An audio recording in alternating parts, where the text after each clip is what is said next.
Hola, hola, ¿cómo están?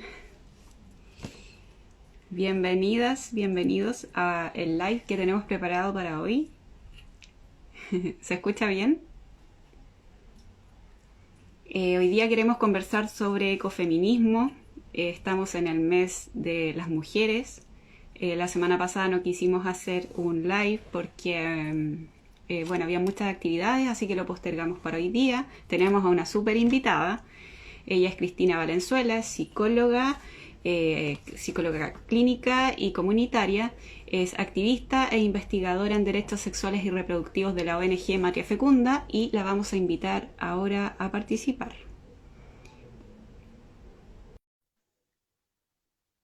Ya viene la Cristi, así que bombos y platillos para ella.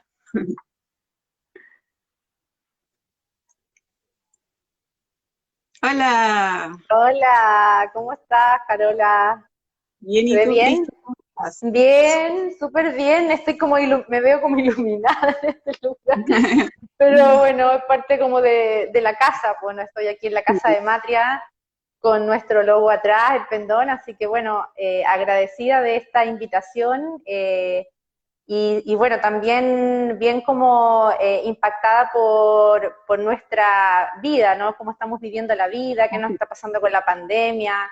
Y creo que los temas a propósito del mes de la mujer y lo que nos convoca son temas súper relevantes para la transformación de la humanidad, para el cambio civilizatorio, sobre todo el rol de las mujeres, el papel del feminismo. Así que súper contenta, también dando la bienvenida a todas las amigas, los amigues que se están conectando. Sí. Muchas gracias a ti, Cristi, por acceder a nuestra invitación. Eh, Teníamos muchas ganas de hacer un live con ustedes hace tiempo y bueno, por varias cosas, como tú decías, esta pandemia que nos tiene a todos un poco revueltos y revueltas mirando qué es lo que está pasando. Indudablemente estamos ante cambios sustanciales respecto de cómo estamos viviendo y de lo que se viene y tenemos harto que conversar por lo mismo. Mm. Así que para empezar, me gustaría, bueno, para que te conozcan un poco, que puedas contarnos sobre Matria Fecunda. Eh, ¿Cuándo partieron ustedes? ¿Por qué? ¿Qué las motivó? ¿Cuáles son sus principales estamentos? Cuéntanos un poquito de eso. Súper. Bueno, la ONG Matria Fecunda parte siendo una red de mujeres que se reúne en torno a las vivencias personales, a nuestras propias historias de vida, centradas en un tema que igual es clave para el ecofeminismo, que tiene que ver con la reproducción, ¿ya? Que la reproducción y la sexualidad, específicamente nuestras experiencias de parto. ¿Ya? Es como que ese fue el tema que nos convocó el año 2015 a un grupo de amigas en principio, que compartíamos varios espacios, tanto académicos como espacios personales. Y claro, lo que nos empezó a ocurrir es que empezamos a observar que nuestras historias eran historias de opresión en algún sentido, otras de reivindicación, pero todas vinculadas como a la medicalización de nuestros cuerpos.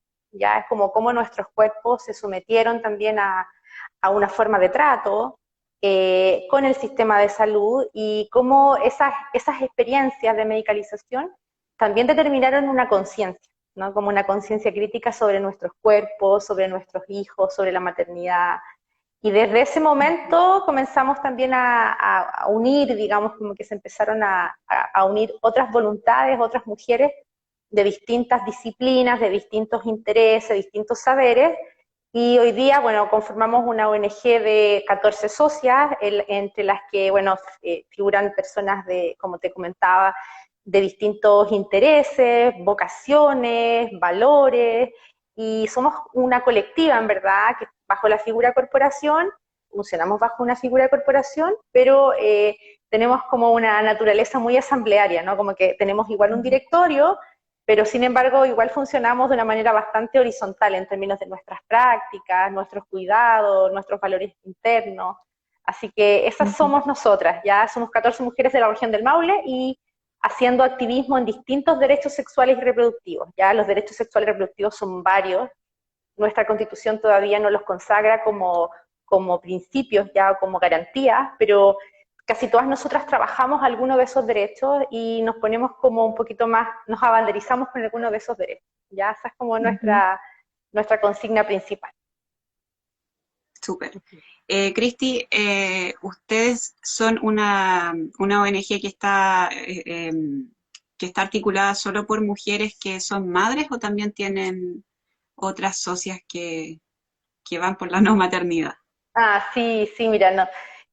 Somos madres y no madres, ¿ya? Porque cuando uno escucha Ujú, matria suena como un grupo de madres, casi como el club de ujú, madres, ¿no? Como que suena y además a veces se nos asocia a una cosa como un poco de derecha, media fascista, así como Opus Dei, ¿no? Como que matria, ujú, así como de las madres. De hecho, nos ha pasado un ujú, par de anécdotas sobre ese tema, pero la verdad es que no, hay algunas socias que no son mamás, digamos, y también tienen una posición sobre la maternidad bastante crítica. De hecho, ujú, nuestro lema también tiene que ver con una maternidad crítica y emancipada. En el fondo es lo que está también pasando hoy en día, ¿no? Como cuestionamos también el rol de la maternidad en la pandemia, cómo el confinamiento nos ha tenido en una posición muy descuidada, dijéramos, no protegida, en condiciones de mucha fragilidad, de mucha vulnerabilidad.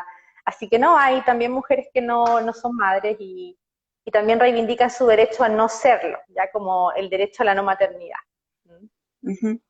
Sí.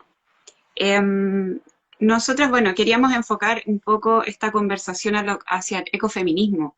Y Ujú. respecto a esto, en la ONG, ¿ustedes tienen una postura ecofeminista y de qué manera ustedes extienden esta mirada al territorio que intervienen o al territorio en que impactan? Sí, mira, la verdad es que eso es un tema de debate, porque la visión feminista o el tipo de feminismo que la ONG adopta ha quedado en una posición más bien pluralista, ya como que todas nosotras tenemos visiones sobre el feminismo distintas, algunas el feminismo interseccional, otras el feminismo más radical, algunas más centradas en el feminismo de la igualdad, el feminismo de los derechos, ya. Pero creo que la mirada ecofeminista es transversal sobre todo al ámbito de los derechos sexuales y reproductivos, porque si tú, por ejemplo, revisas la literatura ecofeminista, digamos, las que más escriben sobre este tema, la filósofa Alicia Puleo, por ejemplo, de España, que es como una destacada en el ámbito, ¿no? También plantea que todo el ámbito de colonialidad de los cuerpos, por ejemplo, todo el ámbito de la reproducción, tiene un interés global porque responde también a ciertos mercados, ¿no? Si uno piensa en cómo nuestros cuerpos son tratados, desde la trata de personas, desde por ejemplo, el tráfico de personas, la prostitución, lo que ocurre con la migración, lo que ocurre con el alquiler de vientres, lo que ocurre también con la industria farmacéutica vinculada a la ginecología y la obstetricia, ¿no? Como el control también de nuestros cuerpos. Entonces, claro, no es que nosotras nos declaremos abiertamente ecofeministas, pero sí probablemente los derechos sexuales y reproductivos son un ámbito que el ecofeminismo es capaz de interpretar y analizar, ¿ya? Porque tiene Ujú, un interés geopolítico, o sea, tiene un interés que trasciende los propios cuerpos individuales, ¿ya? Entonces claro. creo que ahí hay un vínculo bien Ujú. interesante. Claro. Bueno, para contextualizar, el ecofeminismo ve esta conexión entre la explotación de la naturaleza y su degradación eh, con la subordinación y la opresión de las mujeres. Y eso también está vinculado un poco a lo que es el capitalismo, el patriarcado, que son dos figuras que se retroalimentan porque siempre tiene que haber un oprimido y en este caso el capitalismo oprimiría al hombre, el hombre oprime a la mujer, entonces es una jerarquía de opresión, digamos. Exactamente. Y claro, entonces, no sé, nosotras como fundación, como las mujeres que integramos nuestra fundación Ecociencias, tenemos una mirada respecto del ecofeminismo y por eso la queríamos compartir contigo, que tú sé que la tienes, sé que tú la compartes y que nos puedes dar también una mirada súper amplia respecto de tu activismo eh, como ecofeminista. No sé, ¿cómo opinas tú de eso? Sí, ahora yo pienso que, bueno, tú has hecho un link súper importante, ya es como conectar una forma de colonialidad que tiene que ver con cómo nuestros cuerpos se asociaron, sobre todo los cuerpos femeninos, a la naturaleza y la idea de hombre asociado al concepto de cultura, ¿no? Como y cómo también el capitalismo en su momento, porque esto es de mucho tiempo atrás, ¿no? El capitalismo también impone una forma de división sexual del trabajo que nos relega a una posición de más subordinación, como tú bien mencionaste y lo dejaste como súper clarito, ¿no? Como una forma de opresión de nuestros cuerpos y de nuestras vidas, porque si estamos en una posición de subordinación, alguien tiene que cuidar para que el mercado, sobre todo el sistema capitalista de producción industrial y de crecimiento económico, así como lo entendemos, pueda, ¿cierto?, expandirse, ¿no? Entonces alguien tiene que cuidar. Y ese trabajo doméstico y de cuidado ha sido un trabajo que históricamente ha quedado relegado a una posición de no valoración, de no reconocimiento, tampoco ha sido legislado en muchos países, digamos, el sistema social de cuidados ha quedado en una posición muy marginalizada, también en el debate. Entonces hoy día, por ejemplo, hay varios movimientos que están levantando la voz. De hecho, estos días las chicas de Madrid hablaban de un movimiento que se llama algo así como No doy más, ya es como las mujeres cuidando, las mujeres teletrabajando y además haciendo trabajo doméstico, como que es una triple condición que nos fragiliza mucho y probablemente también conecta con otros temas, es como la precarización de nuestros empleos, ¿cierto? Es como que los trabajos feminizados suelen ser también peor pagados, ¿ya? Sobre todo en el ámbito de la docencia, la salud, el trabajo doméstico propiamente tal, ¿cierto? Entonces, fíjate que ahí, claro, hay una posición igual frente a la condición que estamos viviendo las mujeres, y esa posición creo que la compartimos varias de nuestras socias, digamos. Yo también en particular tengo una visión que yo diría un poquito más radical también sobre el vínculo feminismo-ecología, ya yo creo que bueno, adhiero mucho a la visión de Bandana Chiva a propósito de todas estas manifestaciones de la colonialidad en el ser, en el poder, en el saber, cómo por ejemplo los saberes ancestrales y tradicionales han quedado, ¿cierto?, sumergidos bajo la imposición de un modelo científico, de una mirada o cientificista de la realidad, ¿cierto? Entonces, hay muchos más aristas, siento, del ecofeminismo que hoy día nos tocan profundamente. El tema de los recursos, el tema de la carga de impuestos, quién se la lleva, por qué las mujeres no tenemos, por ejemplo, valorización del trabajo doméstico y de cuidados, cuando igual contribuye al Producto Interno Bruto, por ejemplo. Varios estudios lo han mostrado así, es como la cantidad, si fuera remunerado, ¿cuánto implicaría eso para una nación, por ejemplo? Creo que hay varios elementos ahí que son súper importantes de mirar. Y bueno, tú pusiste el eje principal, que es como esta dualidad, ¿no? Naturaleza, mujer, hombre, cultura también, nos puso en una condición de más opresión. Claro, y al respecto de lo mismo que tú estabas diciendo, bueno, en la economía feminista, eh, hay una economista feminista que es Cristina Carrasco, y que ella habla de lo mismo que tú estabas diciendo, respecto del trabajo doméstico, que está invisibilizado, que no se considera dentro del PIB, y que, bueno, la fuerza de trabajo doméstico que no es remunerado requiere de que alguien se encargue de las labores hogareñas para que, bueno, siempre las mujeres estamos relegadas al cuidado, un rol de cuidado. Y creo que esa es como la principal barrera que hay que romper para, para equiparar un poco este desequilibrio, que responde también como al mismo desequilibrio que de nuestra relación con el entorno, la naturaleza.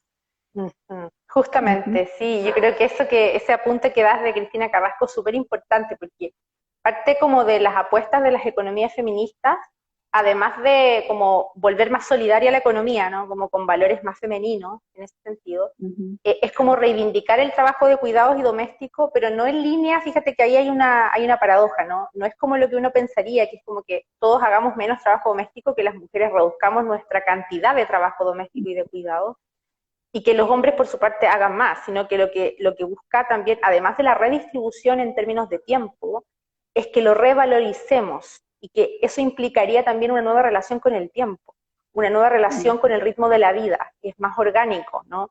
Que está como más centrado en los cuidados de todos, y que por lo tanto implica que también dejamos de producir tanto, ¿ya? Es como que si uno piensa la lógica de una familia, que está orientada a la meta del trabajo, de que todos tenemos que salir del hogar a trabajar, seguramente nos va a llevar en algún minuto a tener que tercerizar ese trabajo doméstico y de cuidado, ¿no? En una mujer normalmente, que también está feminizado, ¿no? Entonces, Ujú, cuando pensamos en esa lógica, lo que también aparece es una variable migratoria, ¿no? Porque normalmente, si lo miramos, quienes más se dedican hoy día a estas labores son mujeres migrantes, ¿ya? Que tienen un trabajo también precarizado, que implican también una condición muy frágil de sus propias familias de origen, ¿no? Porque ellas tienen que viajar acá y nosotras las contratamos, ¿no? Entonces, lo que plantea igual muchas de esta economía feminista es que tenemos que repensar nuestra relación con el ritmo vital, con el ritmo de la vida y con la propia vida, ¿no? Como muchos dicen, una nueva civilización de vida, porque nos volvemos como todos al hogar de alguna manera, redistribuimos las tareas y que el trabajo doméstico y de cuidados no sea una carga, sino que lo podamos repensar como un ujú, espacio de valor, como además con una carga afectiva que es valiosa para todos los miembros de la familia, ¿se entiende? Y no solo ujú. como una cosa que queremos excluir, que nadie quiere hacer, ¿no? Como que lo pensamos así, a veces como algo que además no es que solo esté invisible, sino que además no se le da el valor ni el reconocimiento que merece, ¿ya? Entonces ahí hay un eje de las economías feministas a propósito de lo que tú planteas. Ujú. Sí, como que el principal problema aquí también es el modelo un poco, Uh -huh, el tipo de economía que nos sustenta. Aquí es donde tiene que haber un cambio y estamos, pareciera, en el punto de inflexión. Hay filósofos que están hablando de un cambio de paradigma ahora, uh que es -huh, ahora o nunca. También, uh -huh, bueno, otra economista que propone, Kate Raworth, ella habla de esta teoría económica de la rosquilla, de la donut. uh -huh, Pues, claro, tenemos que tener esta base social de bienestar asegurado, pero no podemos seguir depredando la naturaleza al punto de que esto nos traiga un desastre natural. O sea, esto tiene que ser totalmente en armonía.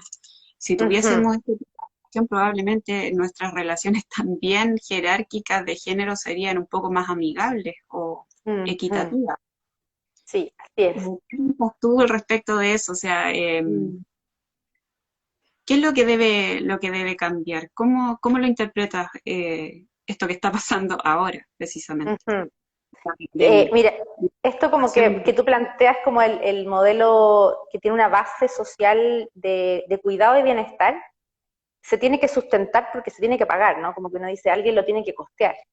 Entonces, Ujú, claro, lo que hacen los países históricamente es como asumir que ciertos individuos y empresas asuman una carga impositiva que es muy desigual, porque está basada también en un modelo extractivista, ¿no? Como que pensamos en que le sacamos toda la ujú, naturaleza, la vamos depredando, los recursos se van agotando, asumimos la naturaleza como un recurso, ¿cierto? Se van agotando y entendemos como esa lógica.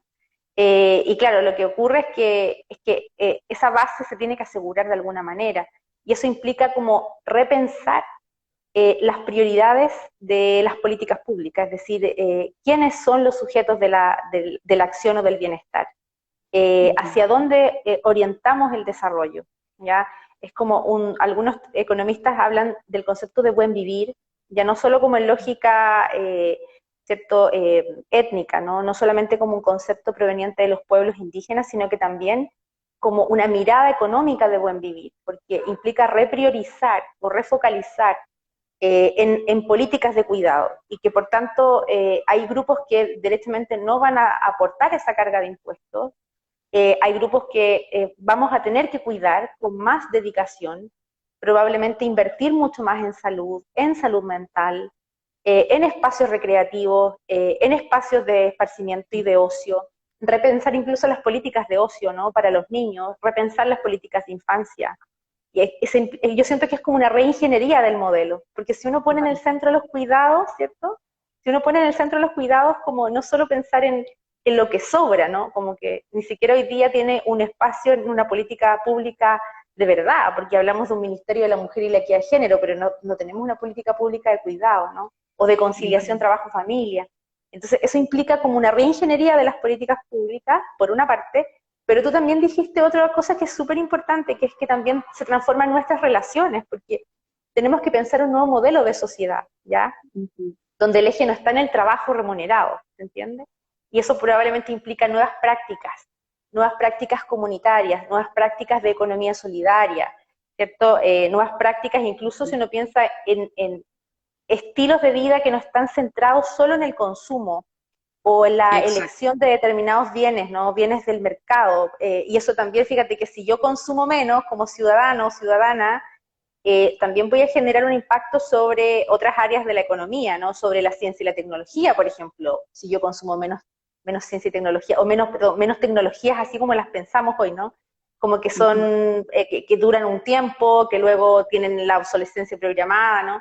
¿Qué va a pasar si yo dejo de comprar esas tecnologías también, ya? Es como que el ser humano también cambia su modelo de relaciones, Ujú. ocurre una reingeniería social centrada en los cuidados, ¿cierto? Y al mismo tiempo van ocurriendo otros efectos en la forma como vivimos la vida, como que nuestro Ujú. estilo de vida también. Incluso fíjate que a veces algunas teóricas han dicho que esto puede implicar también una forma de remirar el modelo de familia nuclear privada biparental, ¿no? Porque también podríamos pensar en cómo expandimos esto a relaciones más colectivas dentro de los Ujú. barrios, dentro de los vecindarios, ¿ya? Son como varios flechas que van disparando para varios lugares. Claro, hay varias cosas que se están transformando y allá es muy notorio. Es como no podemos negar que aquí está pasando algo. O sea, a mí me parece, no sé, o es mi entorno, que lo único que buscamos es como el bienestar, la tranquilidad. Hay varias cosas que ya como que no van, son inconcebibles. Mm, Y, y a propósito de eso, estas mismas redes o de cómo es la familia nuclear o de los roles de cuidado con la infancia, bueno, hay muchas culturas en las que se considera que la crianza es algo comunitario, ujú, eh, ujú, compartido. Incluso puede ser hasta más enriquecedor para los niños y niñas o para la misma comunidad, como compartir esos cuidados. Y a la misma vez que todas las redes que se han creado en este tiempo post estallido social, hoy también se han visto súper afectadas porque están un poco desarticuladas. ujú, Eh, ha costado un poco dar continuidad como al progreso que se había estado dando en las distintas redes, me imagino que para ustedes también fue así, ujú, muchas cosas que se tuvieron que detener y eso también va generando otro impacto, de hecho tú lo mencionaste también, el tema de la salud mental, ahora con las cuarentenas, con esta distancia social que ya no es solamente hablar de que estamos distanciados de 1,5 metros, sino de que en verdad estamos distanciados como seres humanos, muy distantes. Sí. ujú.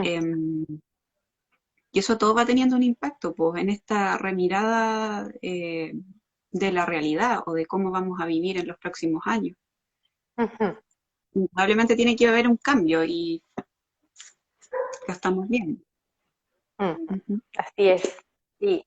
Yo creo que ese punto que menciona está súper interesante porque, claro, por ahí algunas teóricas, por ejemplo, Catherine Walsh, que es una teórica del mundo de la decolonialidad, plantea que igual fuimos colonizados desde el punto de vista del ser, ya que no solamente fuimos colonizados de lo que ya sabemos, ¿no? Como que nuestros pueblos recibieron el impacto de un modelo de vida, un modelo de sociedad, un modelo de economía, sino que también nuestras mentes, nuestros cuerpos, recibieron también un modelo en el que cuesta, por ejemplo, experimentar la libertad o cuesta, Ujú. por ejemplo, transformar los valores orientados más hacia la interdependencia, ¿no? Y parece que la pandemia vino a hacer más evidente esa necesidad de estar con el otro, ¿ya? Los valores que, claro, algunos plantean que es como un self interdependiente o un self metapersonal, que me trasciende a mí como individuo, separado y autónomo o autosuficiente, sino que yo empiezo a creer que los demás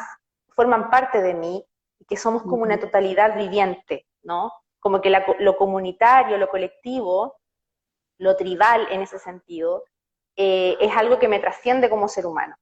Y transformar esa lógica es Ujú. algo súper valioso. Si tú te fijas, eso implica remirar cómo nos relacionamos incluso con nosotros mismos, con nosotras mismas, ¿ya?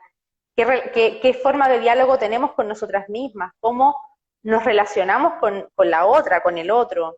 ¿Cómo creamos colectividad? Tú misma Ujú. dijiste, veníamos desde como el estallido social y un poquito antes, creando como culturas de más cuidado y de más fortalecimiento comunitario. Si tú te fijas, muchas de nosotras estábamos formando parte o estamos formando parte, seguramente varias también de las chicas que están escuchando, de varios colectivos a la vez, ¿no? Si uno analiza eso, es una manera en que la identidad también se vuelve colectiva y el sentido de lo que soy también se explica por el otro, ¿ya? Entonces, fíjate que eso yo creo que es súper interesante que está pasando hoy día, que podemos ver que hay una necesidad de recuperar esa dimensión colectiva del ser, porque fue colonizada, y fue colonizada en esta lógica que soy una persona, un hombre o una mujer individual, soy solitaria, ¿no? Y ahora parece que eso está transformándose mucho. Ujú. Ujú. Claro, es que el modelo capitalista y el patriarcado, eso es lo que persiguen también. Es un modelo muy individualista, no piensa en la comunidad y es un modelo Ujú. violento y genera quizás todo, es como efecto dominó. Ujú. Eh, Como ya lo dijimos antes, el hombre es oprimido, después la mujer, la naturaleza, y es raro Ujú. porque la mujer y la naturaleza están como en el mismo nivel de opresión. Y Ujú. de hecho, por el desmedro de la naturaleza, la mujer nos vemos más afectadas por nuestra biología, las mujeres y los niños. Y en eso las mujeres campesinas, que son Ujú. quienes dependen directamente de la tierra, de la Ujú. naturaleza, para Ujú. existir, y que siempre, bueno, también eh, la economía, que siempre ha sido, a propósito del mismo capitalismo, que siempre ha dejado un poco atrás porque ganamos menos o porque no ganamos nada. Y, Ujú. y eso es lo que nos deja en ahí en la vulnerabilidad respecto del hombre o del Ujú. modelo. Y Exactamente, que importante eso que estás diciendo, muy, muy importante, sobre todo en cómo ciertos colectivos de mujeres, sobre todo ligados a las mujeres que viven de la tierra, ¿no? Que las vuelve un poco más frágiles, sobre todo en el sur global, si uno piensa en lo que nos pasa en los países del tercer mundo, ¿no? Incluido no solo América Latina, sino que también África, los países como que en los que las mujeres han perdido también la tenencia de la tierra, ¿no? Yo creo que ahí hay un tema no solo respecto a trabajar la tierra, sino que además la tenencia de la tierra, porque claro, la industria, la gran industria agrícola, ¿no? Como que también les ha arrebatado ese espacio de pertenencia y las ha además expuesto a una serie de otras como condiciones de fragilidad por los fertilizantes, por los pesticidas, ¿no? Como que hay una cadena de impacto, sobre todo en grupos de mujeres que tienen un componente indígena importante, ya pueblos mujeres que provienen de ciertos pueblos que además han debido, fíjate que como yo lo veo mucho en situaciones como, si uno piensa también acá en la región, ¿no? Como todas las mujeres que se dedican al trabajo de temporada, es como se pierde también una identidad local desde el punto de vista de la diversidad, porque muchas terminan empleándose en esta gran mega industria alimenticia, ¿no? Como del trabajo de temporada, y fíjate que se anulan identidades, porque o eres mujer temporera o eres del packing, ¿no? Entonces como que si tú piensas, se pierde también una identidad, un refugio que también contribuye a la salud mental, que también contribuye al bienestar y al buen vivir.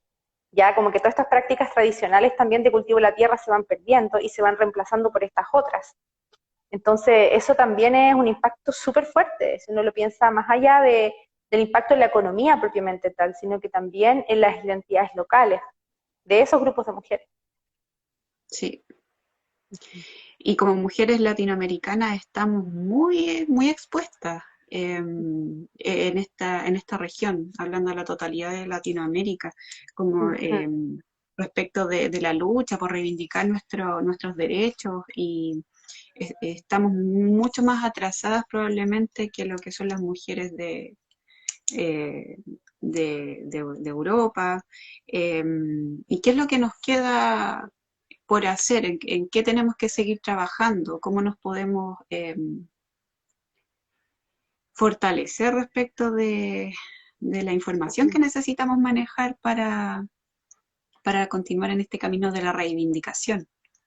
Porque Mira, quizá el feminismo acá está muy reciente, pero súper fuerte también, y hay un cambio que tiene que ser, eh, que esta deconstrucción pasa por nosotras y por el hombre, no es solo el hombre el que tiene que hacer la tarea, nosotras también tenemos mucho machismo inserto en nuestros genes.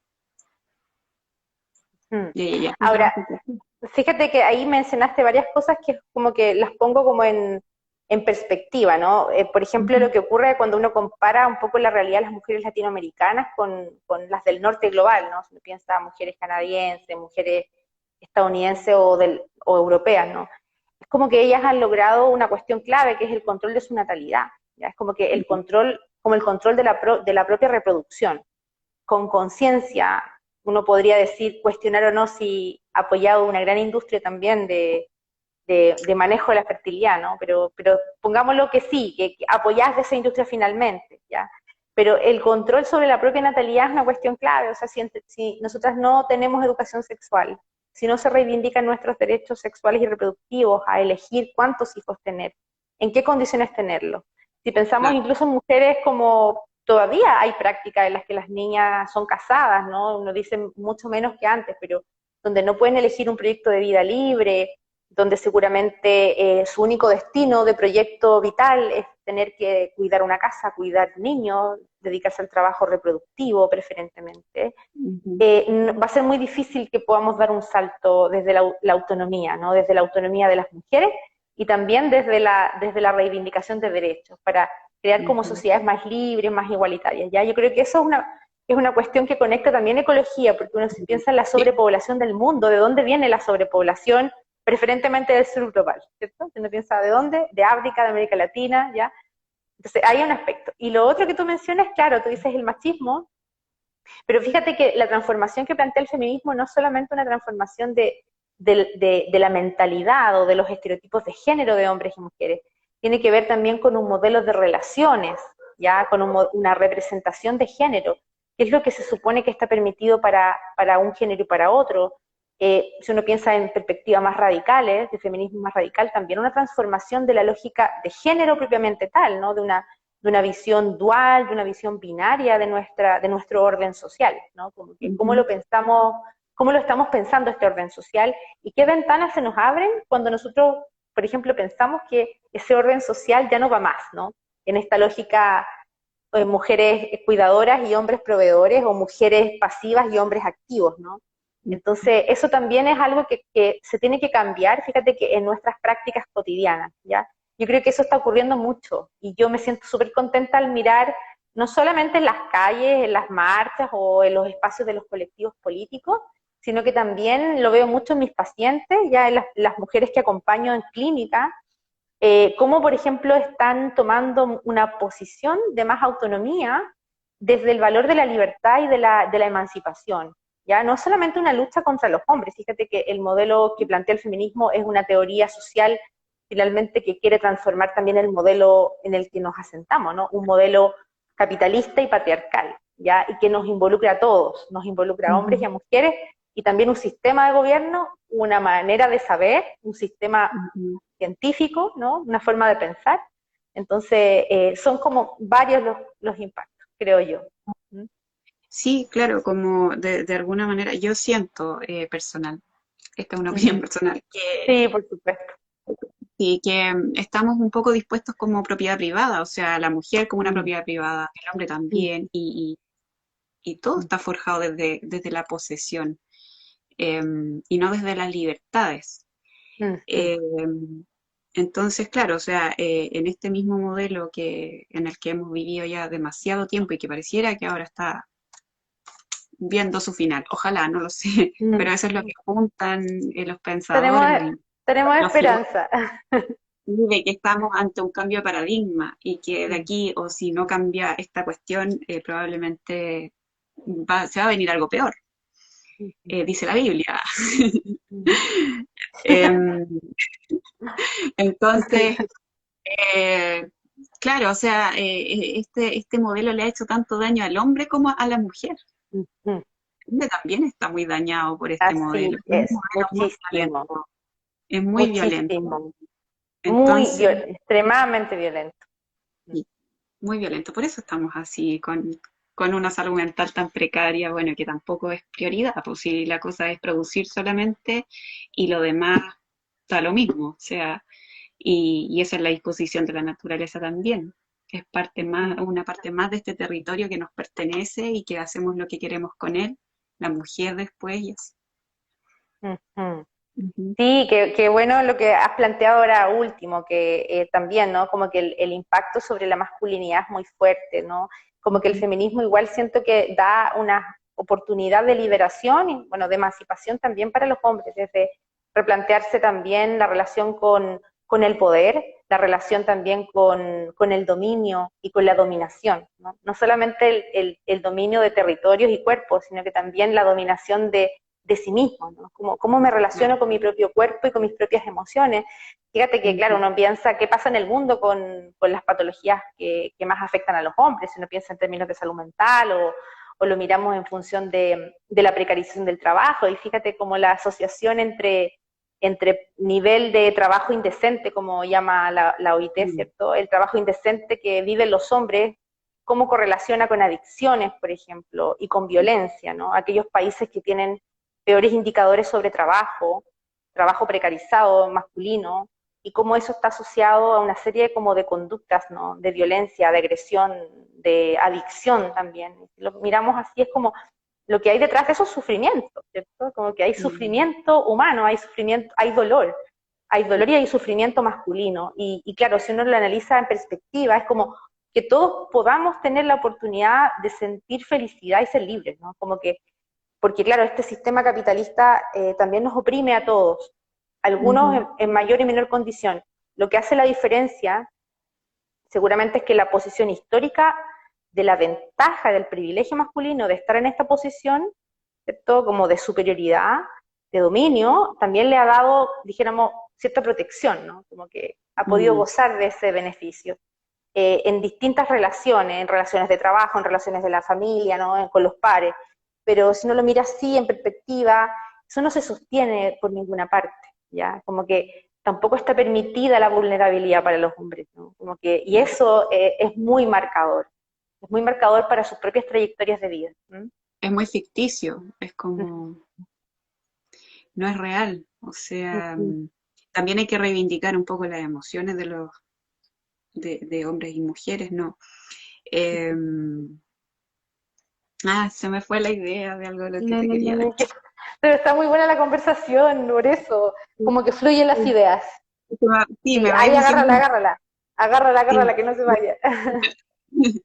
Bueno, una cosa sí que me gustó de lo que dijiste, que para empezar, para ver cómo las mujeres nos enfrentamos a esta, a esta situación de vulnerabilidad en este sistema, es primero tener un control sobre tu cuerpo, entender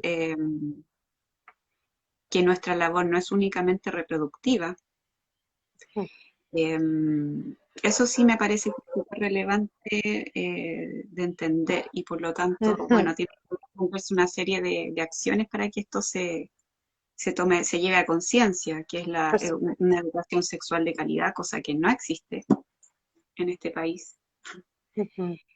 Eso es muy importante y entenderlo, no sé, cómo desde la ONG ustedes lo trabajan con las mujeres más jóvenes, por ejemplo, las que no son madres.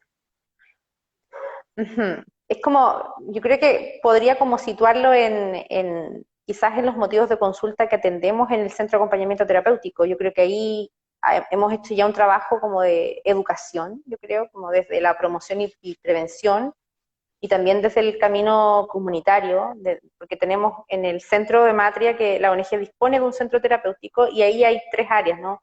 Y una de ellas Ujú. trabaja justamente el ámbito como más preventivo, de sensibilización, y yo creo que ahí hemos intentado, ¿cierto?, como disponer de un discurso, pero también de una práctica, ¿no? Como una praxis, como le llamarían los comunitarios, ¿ya? Que es Ujú. consciente y crítica, una práctica consciente y crítica sobre nuestros cuerpos. Y eso lo trabajamos mucho en espacios de talleres, de live, de conversaciones, de la propia psicoterapia, del acompañamiento terapéutico, porque claro, la historia del control de la natalidad es muy fuerte. porque eso muchas veces confronta a las mujeres con las experiencias de interrupción del embarazo, por ejemplo. Nosotras acompañamos abortos en términos del post-aborto, ya cuando una mujer ha decidido interrumpir su embarazo, y eso implica igual una toma de conciencia sobre una ética personal desde la posición que yo tomo de control de mi propia vida, ¿ya?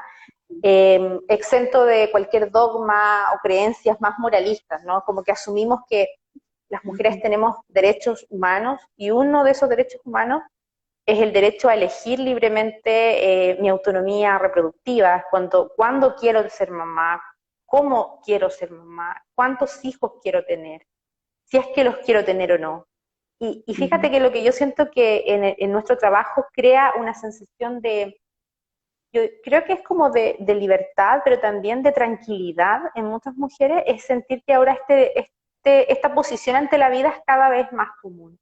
Que ya no es una cuestión así como tan extraña de alguien que suena como rebelde, ¿no? Como alguien muy atípica, ¿no? Ahora como que cada vez sensibilizamos más sobre la importancia que tiene elegir en función del propio proyecto de vida y de no de mandatos familiares, no de mandatos culturales sobre que tengo que ser mamá igual, ¿no? Eso yo creo que nos da como el espacio de legitimidad, de sentir que es una vivencia que se puede tener, ¿ya? Que podemos elegir cuántos hijos tener, cómo tenerlos, si quiero interrumpir o no quiero interrumpir un embarazo, pero también creo que hay una deuda súper importante sobre cómo los hombres también, ¿cierto? Si pensamos en relaciones heterosexuales, ¿no? Como más hegemónicas, cómo los hombres también toman poder y toman posición sobre su propia reproducción, ¿ya? Porque lo que vemos también muchos son mujeres criando solas, digamos, que es una realidad. Hay hay un par de colegas también de Matria, de amigas, que trabajan justamente este tema, ¿no? Como mujeres criando solas, porque claro, han tenido progenitores, hombres, ¿no? Que han ejercido el abandono, ¿ya? Entonces, si uno piensa, ¿cuánto de eso está realmente presente? ¿Cómo no hacerse cargo del control de su propia reproducción con sus propios métodos y que no toda la responsabilidad recaiga sobre nuestros cuerpos y nuestras decisiones, ¿no? Que nosotros nos tenemos que cuidar, que tener condón, que tener los métodos para ponernos inyecciones o abortar en caso que sea necesario, ¿no? Cómo redistribuimos también esa responsabilidad afectiva y reproductiva. Y eso creo que falta. Es súper en deuda, es un tema todavía muy en deuda en nuestras relaciones. Que muy retrasado al respecto también de una sociedad desarrollada. O sea, hay que entender que la reproducción y una familia implica recursos, tiempo, educación. Sí, ahí también ese es un proceso un poquito más de reflexión profunda, ¿no? Sí, sí, definitivamente. Que, que la- que una vida es una bendición, sino que, o sea, bueno, esto es súper personal también, pero no es necesariamente así. Mm, Ahí nos están escribiendo, a ver. Ah, de Humberto Maturana llama a esta etapa de transformación como era psíquica de postmodernidad como la gran oportunidad de que la reflexión y conciencia triunfe. Eh, sí, hoy día justo estuve leyendo también una entrevista que le hicieron a Gastón Sublet y también hablaba de eso, del cambio que estamos enfrentando hoy día, este cambio de paradigma, eh, que bueno, trae sus costos también porque hay mucha gente que no lo está pasando bien en este momento y muchas mujeres que tampoco lo están pasando bien. Y por eso, bueno, queríamos repasar un poco esto, pues, la relación mujer y naturaleza. ¿Alguna idea que te gustaría dejar, Cristi, para cerrar? Sí, yo creo que, bueno, primero agradecerte porque ha sido una conversación súper fluida, súper llana, auténtica en ese sentido, ¿no? Desde tu posición también en la revista, que también vale la pena en este momento felicitarte por ese trabajo que has llevado adelante en esta revista, ¿ya? Y con todos los temas que problematizan la realidad, ¿cierto? Creo que ha sido también para mí muy interesante poner en discusión estos derechos en el marco como de un cambio civilizatorio, ¿no? Como que asumir que la transformación de la humanidad es completa desde la forma en que nos relacionamos con el poder, con el saber, con el ser y con la naturaleza. Y hay un trabajo importante de reivindicación de los saberes, como dice el feminismo postcolonial, ¿no? Como de los saberes ancestrales, de cómo también recuperamos una nueva conexión con la vida, cómo ponemos en el centro los cuidados, cómo ponemos en el centro valores que podríamos denominar valores femeninos, ¿no? Como de la energía femenina, el cuidado, el afecto, el amor, la solidaridad, la pertenencia, ya el territorio también como una matriz de cuidado, si uno lo piensa así, como recuperar la relación con su propio territorio. Y con las personas que habitan mi territorio, mi vecindario, ya volver acá, volver al centro. Yo creo que son cambios que están pulsando hacia, claro, lo que dice también la Lidia, ¿no? Como una tremenda oportunidad de reflexión crítica sobre qué lugar queremos nosotros ocupar en este cambio. Y yo creo que esto no está exento de dolor y de miedo. Yo creo que hay muchas personas que están resistiéndose mucho a los cambios porque no están pudiendo como subirse al carro de la transformación porque yo no los responsabilizo en lo individual. Fíjate que creo que es herencia de una educación que educó sobre el miedo, que no nos educó sobre los ciclos de la vida, que no nos educó sobre los ciclos de la tierra, que no nos permitió comprender cómo es la naturaleza. Yo creo que si viviéramos de una manera más orgánica, es decir, como más vinculados a la tierra, sería más fácil aceptar que esto que está pasando en Gaia, ¿no? Como en la Gran Madre, es una expresión de la transformación, que también tiene que vivir un organismo vivo, ¿no? Entonces, si lo entendemos así, incluso para nuestros niños, cambian muchas cosas, ¿ya? Aparece menos miedo, aparece más apertura al cambio.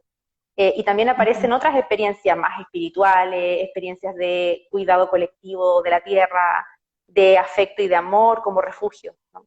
Entonces yo creo que esa es como mi mensaje final. Mira, había elegido una frase que me parece súper linda, creo que aquí la tengo, de una escritora india que es Arundhati Roy. Mira, ella dice, otra munda, como mundo, pero en versión femenina, ¿no? Otra munda no es solo posible, sino que viene en camino. En un día tranquilo puedo escucharla respirar, ¿ya? Como que si ponemos atención consciente a esto que estamos viviendo, es una tremenda oportunidad, ¿ya? Para transformar nuestra relación con la vida. Yo siento que también es como para recuperar energía vital, para recuperar la fuerza vital que nos conecte con la vida, ¿vale? Esa es mi sensación, así que yo me voy súper agradecida de esta invitación. Sí, muchas gracias, Cristi, por ese mensaje, por tu reflexión, tus palabras. Yo quería complementarlo con una cosa así, que me gustaría que tú me digas cuál es tu visión. Teniendo en cuenta que tenemos una sociedad en la cual hay niveles de carencia material tan importantes, porque ya lo hemos dicho, este modelo de sociedad que nos han impuesto eh, se, se mide la dignidad de vida de las personas a través de lo que tú posees, o sea, de tener un hogar, de tener educación, de tener armonía en ese hogar. Y si hay mucha gente que en este momento no tiene esa tranquilidad o esa armonía en su hogar, o no tiene un hogar, o no tiene educación, es muy difícil que tenga la disposición para escuchar lo que está ocurriendo. Entonces, ahí también, bueno, esa es la inequidad que existe. Y es algo que, bueno, a mí me causa, o en este momento me causa un poco de dolor, fíjate que seguramente tristeza, pues, claro, porque en el fondo tú te conectas también con el sufrimiento de otros, ¿no? Con los que están allí padeciendo, porque no es que estén sintiendo la pandemia, la están padeciendo, están desde otro lugar. Fíjate que ilustrativo en este momento que tú te sensibilices con eso, porque creo que es algo que están sintiendo muchas personas también, es como la compasión, ¿no? Como que aflore un sentimiento de compasión por la realidad que están viviendo otras personas que están sufriendo, que están sintiendo cada día más dolor, más miedo, más soledad, pero también en un contexto de una materialidad súper frágil, de no tener comida, de no saber si van a comer al otro día, de estar confinados con niños que no tienen espacios para jugar. Entonces yo siento que ahí, mira, tomamos a propósito del ecofeminismo, ¿no? Y de lo que plantea el feminismo postcolonial, como poner en el centro de la vida y de nuestras existencias el valor del amor desde el punto de vista como de una energía femenina que transforma las relaciones, ¿ya? Es como, yo creo que ahí no es el esfuerzo solo de una mujer que es capaz de sostener la dinámica de una familia precarizada, ¿ya? Porque claro, de nuevo nos pondría bajo el yugo de ser las responsables de muchas cosas, sino que Mm, recuperar el valor del amor y de la afectividad como una energía femenina que es capaz de envolvernos como familias también y como colectivos humanos, ¿ya? Y eso implica, yo siento que algo súper importante acá es el mm, cuerpo como templo, como sostén material de la vida, ¿ya? Cómo somos capaces de respirar, sentir los pies en la tierra, sentir que tenemos un techo, de que poder, por ejemplo, honrar la comida que estoy comiendo, agradecer porque este alimento está en mi mesa, ya, aunque sea poco, ¿no? Como que si uno lo piensa así, y no hablo como de espiritualidad así mundana, como algo, se entiende como carente de valor, más bien lo pongo en ser capaces como de reconocer y de poder observar lo que tengo, lo que está presente en mi vida, ya, en ujú, una actitud muchas veces incluso de mucha humildad, de gratitud, ¿ya? Y eso implican valores muy femeninos, ¿no?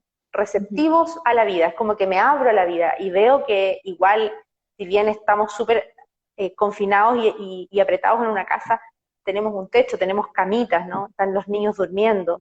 Poder como honrar esos pequeños momentos en los que sí hay una conexión con la vida, ¿ya? Porque lo que más circula hoy día es el miedo, es como el tánatos, ¿no? Si uno lo pone en lenguaje psicoanalítico, es la muerte, es lo que está muriendo, es lo que está cambiando.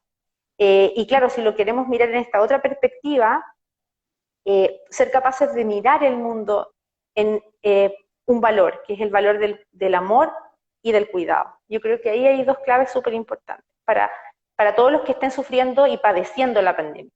No ujú, solamente sintiéndola, ¿no? Sino que estando en la posición de más subordinación y de más precariedad. ¿Mm? ujú. Gracias, Cristi. Muchas Y gracias. gracias, y gracias infinitas también por preocuparte también por quienes están sufriendo, ¿cachai? Porque esto no es Ujú, solamente teorizar sobre los demás, sino que sentirlos ujú, también. ujú. Ujú, Yo creo que hay sentir. mucha gente que está también en esa toma de conciencia de que Ujú, hay gente que no está pasándolo bien y que es ujú, complejo que podamos que estamos en una sociedad desigual. ujú. Entonces, las carencias materiales son muchas y ante eso es difícil que podamos dar el siguiente salto, que es como esa armonía deseada. Ujú. Muchas gracias, Cristi, de nuevo. Gracias a ti, Carola, por la invitación. Te Y agradezco un abrazo muchísimo. igual. Nosotras a ti Sí. mucho por Te tu dejo un conocimiento. besito. Para ti también un beso. Un besito muy grande, también sobre todo por los espacios de encuentro. Yo creo que los live ya se han transformado en espacios de encuentro colectivo. Y Sí, qué bueno que existan, ¿cierto? Porque si no, sí, está entretenido igual, aunque nosotros le tenemos sí. un poco de cámaras, pero bueno, Bueno, si ahí no van haríamos ganando mucho más. cada vez, vamos Sí, también jugando un poquito más. sí. Chao, Carola. Lo vamos Muchas a dejar gracias. en el perfil para que lo puedan compartir ustedes también. Ay, Un abrazo. maravilloso. Un Ujú. abrazo a todas las personas que se conectaron y gracias también por estar allí. Muchas Sí, gracias. así. Muchas gracias. Chao. Chao.